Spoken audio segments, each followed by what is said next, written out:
So my freshman year, like many students, I lived in a dorm. I lived in Reese Hall, which was very convenient because it was, right across from the dining hall, close to all my classes. But me and my roommates knew pretty quickly that we wanted to move somewhere off campus, have some more space, be able to, have a kitchen, those kind of basic essentials you feel like you should want as a young adult. And so we did move to Quarry Trail, which is where we're residing right now, and rent was pretty doable when we first signed that lease. It was on the more expensive side, but we were all sure we could handle it.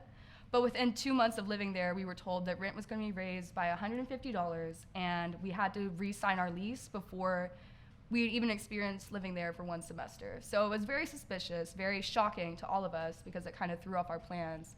And that's just like, what it is like for most people in Knoxville right now. Rent is insanely high, it's super competitive, and I feel really awful for people who are coming here as transfer students because wanting a place of your own is something you should be entitled to, in your early 20s. Having to move next year is very, very stressful because it's something that's been on the back of my mind throughout all of my classes, throughout my exams, and it's still uncertain. I don't have a definite answer. And not only is it a burden on me, it's a burden on my roommates, people I'm friends with, because if I don't know the answer, neither do they.